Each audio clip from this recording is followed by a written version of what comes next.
Good morning, student. Welcome to Rankers ITPMT Academy YouTube channel. Student, my name is Rohit. Today is my lecture on the basis binomial theorem and topic is multinomial theorem. तो last video lectures में बच्चों हम लोग ने basic फॉर्मूले के concept and short trick जानी थी और इस वीडियो लेक्चर्स में मल्टीनोमियल थ्योरम का बेसिक फार्मूला एंड कॉन्सेप्ट और एक्सपेंशन की बात करेंगे। तो बेटा फर्स्ट फार्मूला है इस पर multinomial theorem.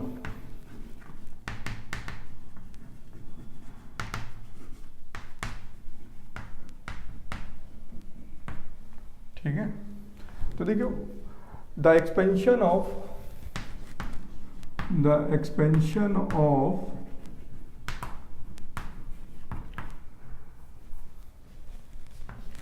a1 plus a2 plus a3 plus dash ar whole power n belongs to natural number is called the multinomial theorem. Multinomial expansion, ठीक है, या यहां पे लिख सकते हैं थ्योरम। तो देखिए सबसे पहला इसमें क्वेश्चन पूछा जाता है कि टोटल टर्म्स बताइए। दूसरा क्वेश्चन पूछा जाता है टोटल टर्म्स के बाद कि एक्सपेंशन बताइए, जनरल टर्म बताइए। तो सबसे पहला फर्स्ट फॉर्मूला है इस पर टोटल टर्म्स। तो देखिए टोटल टर्म्स का जो फॉर्मूला होता है n plus r minus one c r minus one. ठीक है, this is a formula of total terms n belongs to natural number. Example में है बेटा, देखिए find the total terms in the expansion of a plus b plus c plus d plus e की power 4। ठीक है, तो देखिए सबसे पहले यहाँ पर r काउंट करिए। r कितना है? 1 2 3 4 5। ठीक है, 1 2 3 4 5। तो r की वैल्यू कितना है? 5 और n का वैल्यू कितना है? 4। ठीक है, n इज 4। तो फॉर्मूला क्या अप्लाई करेंगे? टोटल टर्म्स फॉर्मूला अप्लाई करेंगे n plus r minus one c r minus one, यानी 4 प्लस 5 माइनस 1। ठीक है बेटा, देखिए n की वैल्यू कितनी है? 4, 4 प्लस 5, r की वैल्यू 5, 1 2 3 4 5 और अपॉन c और यहाँ 5 माइनस 1। तो हो जाएगा बेटा यहाँ पर टोटल आएगा 5 4 9 8 c 4। ठीक है, और इसमें इसकी वैल्यू फाइंड कर लेंगे तो टोटल टर्म्स की वैल्यू फाइंड आउट हो जाएगी। ठीक है, क्लियर हुआ बेटा? टोटल टर्म्स निकालने के लिए क्या फॉर्मूला यूज करेंगे? n plus r minus one c r minus one. और अगर यहाँ पावर 3 होता तो यहाँ पे n की वैल्यू हम 3 पुट कर देते। Clear, this is a first formula. जैसे नेक्स्ट एग्जांपल है बेटा यहाँ पर a प्लस बी प्लस सी की पावर या c प्लस डी प्लस ई की पावर 3। टोटल टर्म्स कितना हो जाएगा? तो टोटल टर्म्स की वैल्यू आप निकाल सकते हैं 3 plus 5 minus 1 c 5 minus 1 8 minus 1 7 c 4 और 7c4 की वैल्यू आई थिंक 35 होती है। ठीक है, तो इसमें टोटल टर्म्स कितने होंगे? 35। तो फर्स्ट फॉर्मूला कि टोटल टर्म्स, तो इसमें हम हायर एक्सपेंशन तक हम फाइंड आउट कर सकते हैं टोटल टर्म्स के लिए। ठीक है, सेकेंड केस होता है बेटा यहाँ पर सम ऑफ ऑल कोफिशिएंट। देखिए सेकेंड फॉर्मूला होता है यहाँ पे सम ऑफ ऑल कोफिशिएंट्स। देखिए ये जेईई मेन 2018 में भी क्वेश्चन आया था सम ऑफ ऑल कोफिशिएंट के लिए। तो इसमें क्या करना पड़ता है बेटा, सभी जगह पर sum of all coefficient in the expansion of x1 plus x2 plus x3 plus dot dot dash xr whole power n। इसमें पुट करना पड़ता है x1 equal to x2 equal to x3 equal to dot dot dash xr equal to 1। सभी जगह पे क्या put करना पड़ता है? Variable constant equal to 1। Example में दिया गया है कि find the sum of all coefficient in the expansion of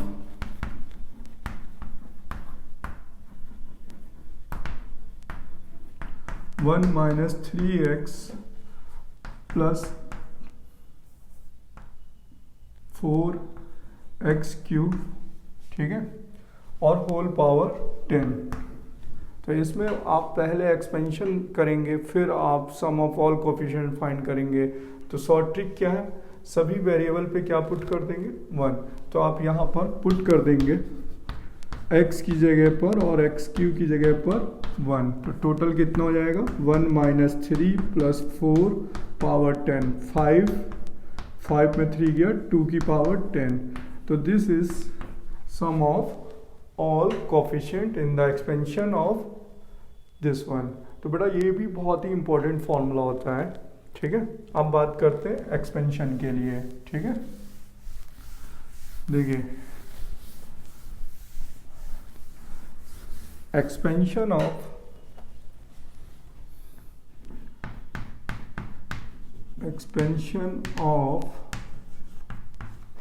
x1 plus x2 plus x3 plus dot dot dash x की power p power n belongs to natural number. तो बात करते हैं कि एक्सपेंशन कैसे लिखा जाता है। तो एक्सपेंशन की बात करेंगे बेटा, ठीक है। इन द एक्सपेंशन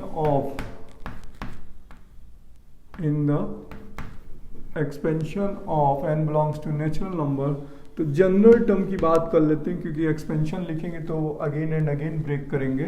तो जनरल टर्म होता है इसका, जनरल टर्म का फॉर्मूला होता है बेटा फैक्टोरियल n अपॉन फैक्टोरियल, यहाँ पर n1 factorial n2 factorial n3 dash dash dash factorial np, ठीक है। और यहाँ होगा x1 की पावर n1 और x2 की power n2 dash dash dash xp की पावर np, ठीक है। This is a formula of general terms in the expansion of this one. Example की बात करते हैं। देखो सबसे पहला एग्जाम्पल है कि find the general term in the expansion of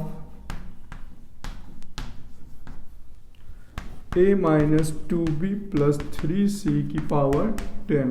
तो देखिए इसका जनरल टर्म आप लिखेंगे तो क्या लिखने वाले हैं, ठीक है। हाँ, इसमें एक और बात है, नोट पॉइंट वेयर करके लिख लीजिएगा। Where n1 plus n2 plus n3 plus dot dot dash np equal to n होना कंपलसरी है। यानी n1 plus n2 plus n3 plus dot dot dash np कितना होना जरूरी है? n के इक्वल होना कंपलसरी है।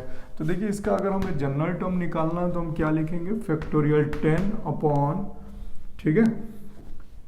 और यहाँ पर फैक्टोरियल 10 के बाद factorial n1 factorial n2 factorial n3 और a की पावर, ठीक है, n1 b की पावर n2 बट माइनस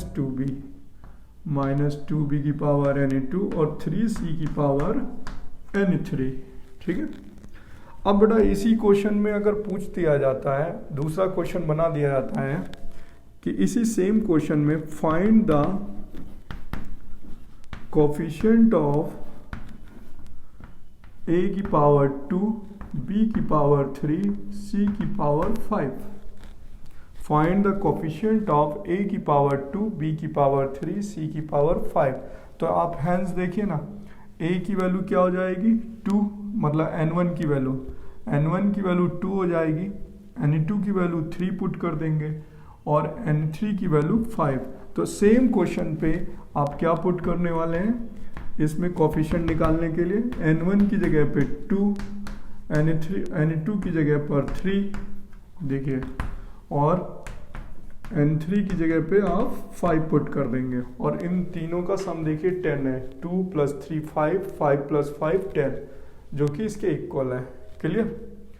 देखिए ये इम्पॉर्टेंट है। देखिए बाइनोमियल में क्या होता है, 2 टर्म्स के क्वेश्चन है, ये ट्राइनोमियल है यानी मल्टीनोमियल थ्योरम है, इसमें 3 टर्म्स हैं, इससे ज़्यादा भी हो सकते हैं। Sum of all terms, coefficient of all terms भी पूछ सकता है, नंबर ऑफ टर्म्स भी पूछ सकता है और कोफिशिएंट भी पूछा जा सकता है। ठीक है? और कोफिशिएंट जब 3 डिस्टिंक्ट वेरिएबल में है तब तो इजी है, जब सेम वेरिएबल में कर दिया जाता है तो थोड़ा सा हिडन ट्रायल मेथड से करना पड़ता है। देखिए इसके मैं आपको डिटेल्स में 2 एग्जांपल्स बताता हूँ पहले, क्योंकि इम्पोर्टेंट है। ठीक है?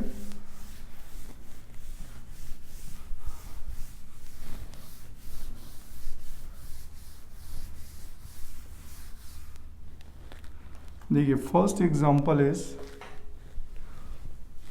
एग्जांपल नंबर 1 है, find the coefficient of x की पावर 2, y की पावर 3, z की power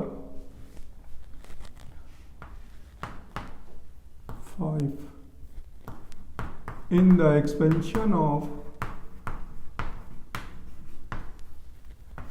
x minus y plus 2z की पावर 10। ये वाला क्वेश्चन बेटा बहुत सिंपल होता है। Find the coefficient of x की पावर 2, y की पावर 3, z की पावर 5, 5 + 3 8 and 2 10, 10 = 10, यानी x1 + n1 + n2 + n3 की वैल्यू क्या होनी चाहिए, n के इक्वल होनी चाहिए। तो बेटा सबसे पहले हम इसका जनरल टर्म यूज करेंगे। देखिए जनरल टर्म का फॉर्मूला क्या लिखा था, फैक्टोरियल n, यानी 10 अपॉन, ठीक है, यहाँ पर n1 n2 और n3, और यहाँ वैल्यू दे रखी है बेटा x की पावर n1, ठीक है, माइनस y की पावर n2, 2z की पावर n3। अब ध्यान से देखिए कोफिशिएंट निकालना है दिस वन, तो कोफिशिएंट ऑफ x की पावर 2, y की पावर 3, z की पावर 5, तो यहाँ पर देखिए क्या पुट कर देंगे, n1 की वैल्यू 2, n2 की वैल्यू 3 और n3 इज 5, तो टोटल कितना बन जाएगा, factorial 10 upon factorial 2 factorial 3 factorial 5 x की पावर 2 माइनस y की पावर 3, ठीक है, और यहाँ पर हो जाएगा 2 की पावर 5 एंड z की पावर 5, तो टोटल कोफिशिएंट कितना हो जाएगा, कोफिशिएंट ऑफ x की पावर 2, y की पावर 3, z की पावर 5 इज, देखिए, minus factorial 10 upon factorial 2 factorial 3 factorial 5, ठीक है, और बेटा यहाँ पर एक्स्ट्रा क्या बचेगा, नेगेटिव -32 इंटू ऑफ, ठीक है, देखिए -1 बचेगा और ये 2 की पावर 5 32 बचेगा, तो मल्टीप्लाई बाय दिस वन, इसे नोट कर लीजिए बेटा, ठीक है। अब इसका सेकंड केस है, जब ये सिंगल वेरिएबल में होता है बेटा तो थोड़ा सा लेंदी हो जाता है। देखिए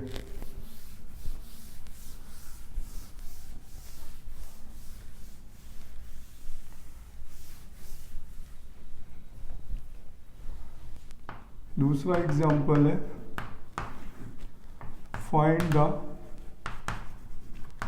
coefficient of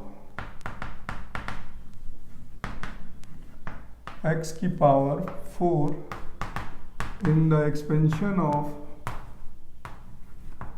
1 minus x² plus x³ की होल पावर 4, ठीक है। Find the coefficient of x की power 4 in the expansion of 1 minus x square plus x Q की पावर 4। अब देखिए ये जो क्वेश्चन होता है ये थोड़ा सा जेई मेंस के एग्जाम और एडवांस में जब आता है तो थोड़ा सा ये लेंदी हो जाता है, इसको सॉल्व करने में थोड़ा सा टाइम लग जाता है। देखिए सबसे पहले क्या लिखेंगे, जनरल टर्म क्या हुआ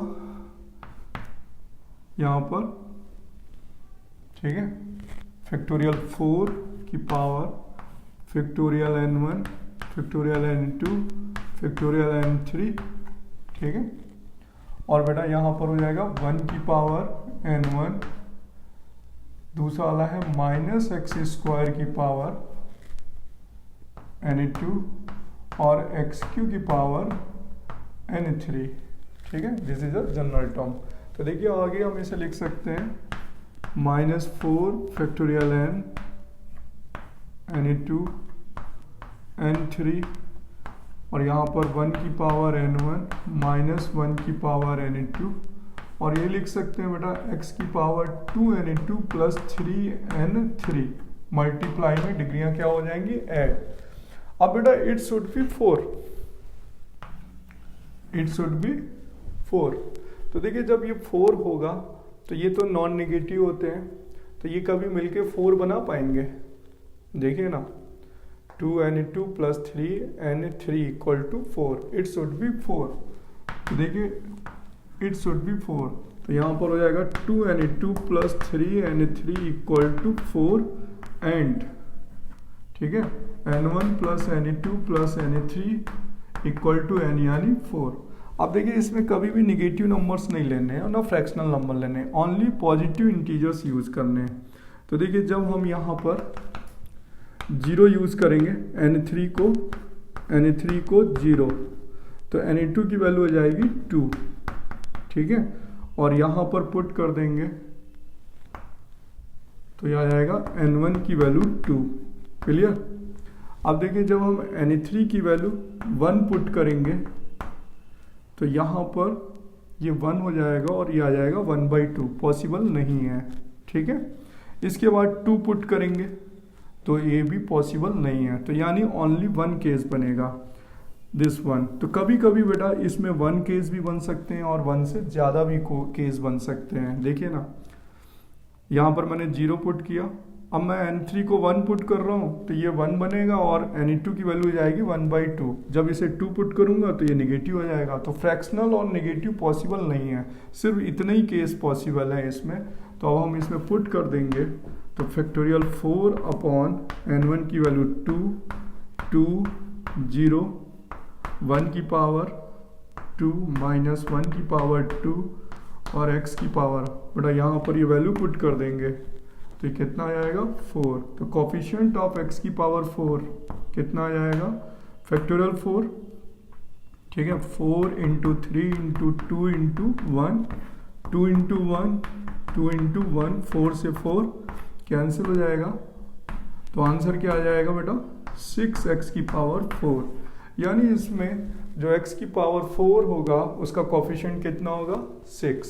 तो कोफिशिएंट कितना लिखा जाएगा, कोफिशिएंट ऑफ x की power 4 equal to 6 is answer. तो ये जेई मेंस और एडवांस लेवल के क्वेश्चन है, थोड़ी सी लॉन्ग कैलकुलेशन होगी और यहाँ देखिए 1 केस ही कंस्ट्रक्शन हुआ है, 1 से ज़्यादा केस भी बन सकते हैं यहाँ पर, ठीक है। इसे नोट कर लीजिए बेटा।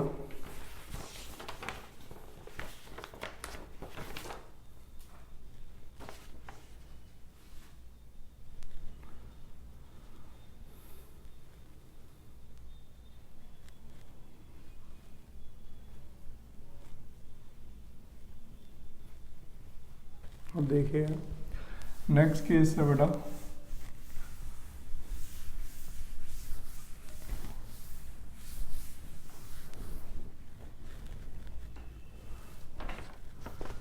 नेक्स्ट केस है बेटा number of rational terms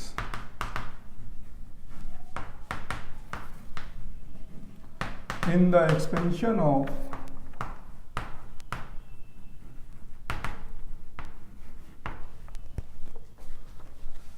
a की पावर 1/l प्लस बी की power 1/k power n is, ठीक है। देखिए अब जानते हैं इस टाइप से बहुत से क्वेश्चन पूछे जाते हैं एग्जाम पे।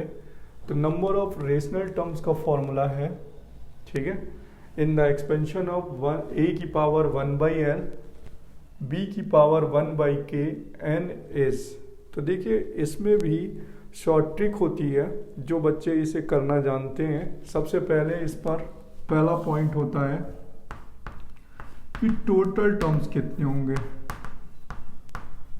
टोटल टर्म्स होंगे n+1। देखिए टोटल टर्म्स कितने होंगे n+1। n belongs to natural number, n belongs to natural number. First formula is total terms. अब सेकेंड फॉर्मूला इज, ठीक है, रेशनल टर्म्स। रेशनल टर्म्स, तो रेशनल टर्म्स के बेटा यहाँ पर दो फॉर्मूलेज हैं, ठीक है। देखिए फर्स्ट फॉर्मूला है बेटा GIF, ग्रेटेस्ट इंटीजर फंक्शन, ठीक है, n upon LCM of l, k, ठीक है। और ये बेटा ग्रेटेस्ट इंटीजर फंक्शन है, यानी पॉइंट पे नहीं हो सकता आंसर। अगर पॉइंट में आता है तो उसका आप ग्रेटेस्ट लिख देंगे। और दूसरा फॉर्मूला होता है GIF, ठीक है, greatest integer function n upon LCM of l, k, ठीक है, +1। अब ये देखिए यहाँ पे टू फॉर्मूलेस हैं, बट ये फॉर्मूला जब लगेगा ये वाला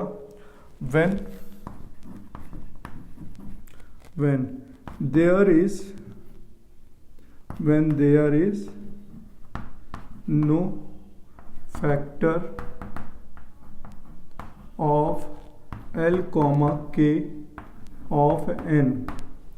देखिए when there is no factor of l, k of n, l, k का जो फैक्टर है वो n पे नहीं होगा, मल्टीपल फैक्टर, ठीक है। और इस केस में when, ठीक है, there is at least one common factor, ठीक है, at least one common factor of l, k of n।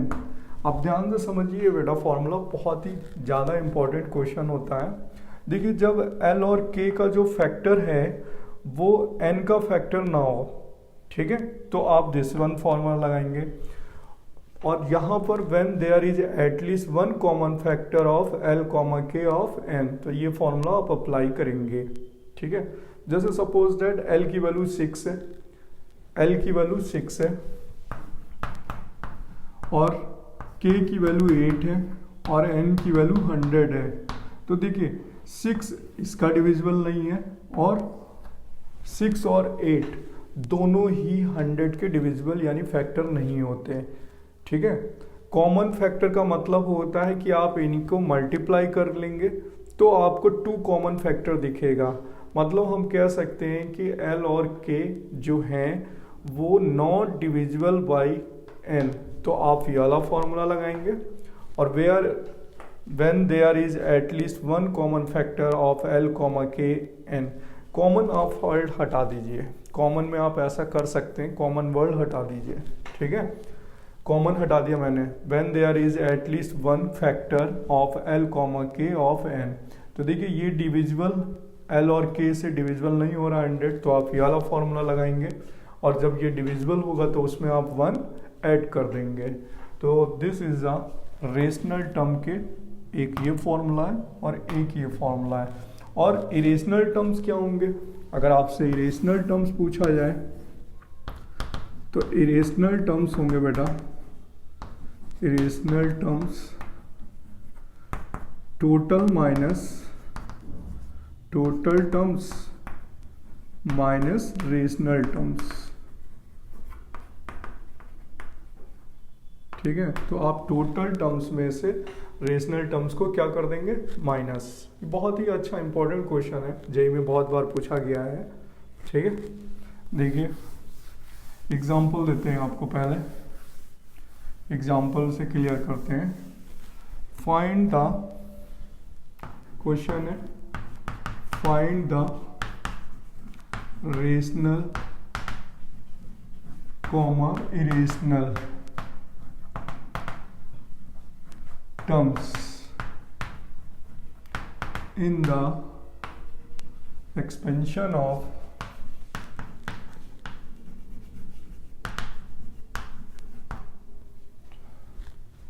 5 की पावर 1/8 प्लस 6 की 2 की पावर 1/6 होल पावर 100।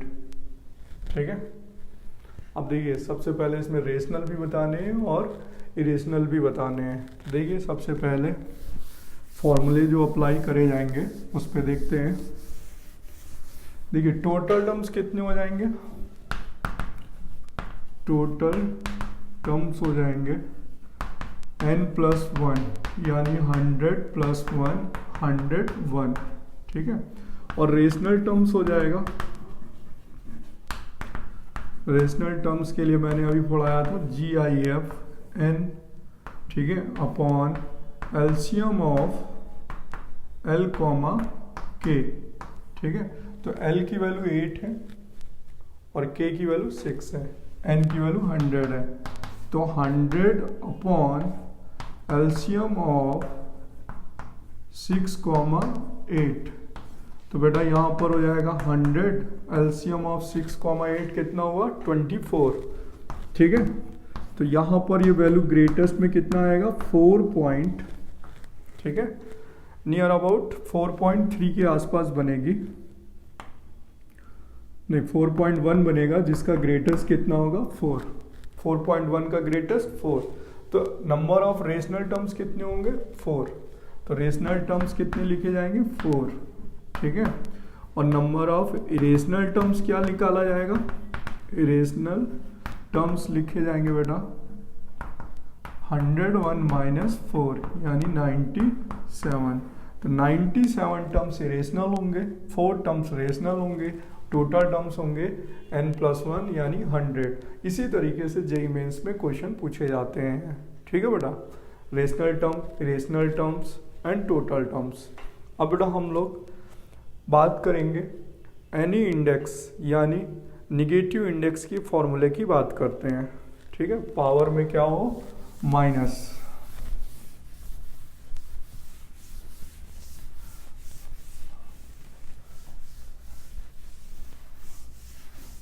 तो बेटा इसका नेक्स्ट वीडियो जो होगा वो बहुत ही इंपॉर्टेंट होने वाला है, क्योंकि हम उसमें बाइनोमियल टर्म्स के जो कॉन्सेप्ट के फॉर्मूले हैं, जब प्रोडक्ट या मल्टीप्लाई करके, जैसे आजकल जेईई मेंस और एडवांस में पूछे जाते हैं, उस लेवल के क्वेश्चन का डिस्कशन करेंगे।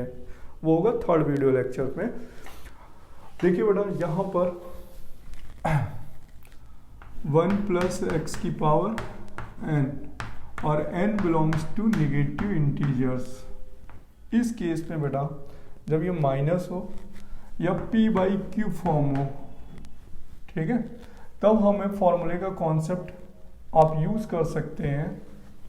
1 + x की power n = 1 + nx upon factorial 1 nn-1 upon factorial 2 x², nn-1, ठीक है, n-2 upon factorial 3 x³ dash. For the example की बात करें, इसमें जनरल टर्म क्या बनेगा वो लिख देते हैं, plus dash n-1 n-2 dash n-r + 1 upon factorial r x की power r up to dash infinity. अगर बेटा n की वैल्यू माइनस में है तो इसमें इन्फिनाइट टर्म होते हैं। टोटल टर्म्स कितने होंगे, इन्फिनाइट। अब जैसे एग्जांपल की बात करते हैं, 1 - x की पावर -1 है, आप इसमें ये फॉर्मूला अप्लाई कर लें देखिए क्या लिखेंगे, 1 plus minus 1 into minus x upon factorial 1, फिर plus minus 1 minus 2 minus x square upon factorial 2, plus minus 1 minus 2 minus 3 upon factorial 3 minus x का होल क्यूब। तो देखिए यहाँ पर सीरीज आ रही है minus minus plus 1 plus x, 2 से 2 cancel हो जाएगा, x square x cube dash dash dash. तो देखिए यहाँ पर सीरीज आ रही है 1 माइनस एक्स की पावर माइनस 1। ठीक है, इसी तरीके से हम फाइंड कर सकते हैं 1 प्लस एक्स की पावर माइनस 1 की series alternate positive and negative हो जाएगी। ठीक है, क्लियर बेटा। इसी तरीके से हम -2 -3 पावर में 1/3 कोई भी सीरीज है हम इसमें से फाइंड आउट कर सकते हैं। अब इस वाले जेई से क्वेश्चन, इसमें से कैसे क्वेश्चन किस टाइप से पूछा जाता है, तो देखिए मैं आपको एक क्वेश्चन समझाता हूँ जो इस साल जेई मेंस में पूछा गया है। ठीक है,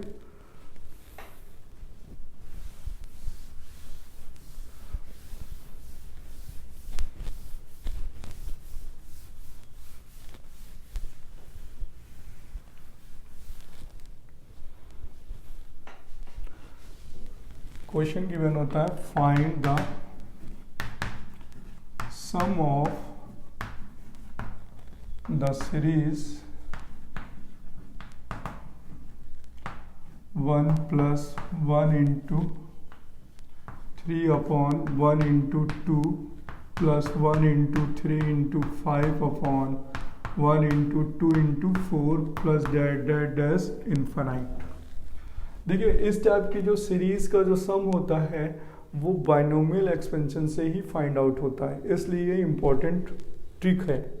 देखिए सबसे पहले हम लिखेंगे बिकॉज 1 प्लस एक्स की पावर n इक्वल टू क्या होता है 1 प्लस एन एक्स। ठीक है, यहाँ पर बेटा सीरीज को रेसिप्रोकल कर देता हूँ, 2 यहाँ पर 3 यहाँ पर 2 एंड 4 और यहाँ पर 3 एंड 5, क्योंकि x की वैल्यू जो होती है वो 1 और -1 के बीच में होनी चाहिए। ठीक है, तो 1 plus x n x upon factorial 1 n n minus 1 upon factorial 2 x square up to dash dash dash. ठीक है, अब ध्यान से देखिए इसको हम लिख सकते हैं 1 plus 1 into 2 upon 1 into 3 and 1 into 2 into 4 upon 1 into 3 into 5 up to dash dash dash। अब बोथ साइड कंपेरिजन कर लेते हैं, तो इस सीरीज का सम हम लेट कर लेते हैं s। सम को क्या लेट कर लेते हैं बेटा s, तो s इक्वल टू कितना हो जाएगा 1 प्लस एक्स की पावर n, 1 से 1 इक्वल हो जाएगा और यहाँ से आएगा एन एक्स अपॉन फैक्टोरियल 1 की वैल्यू 1 इंटू 2 अपॉन 1 इंटू 3, यानी एन एक्स की वैल्यू हो जाएगी 2 अपॉन 3।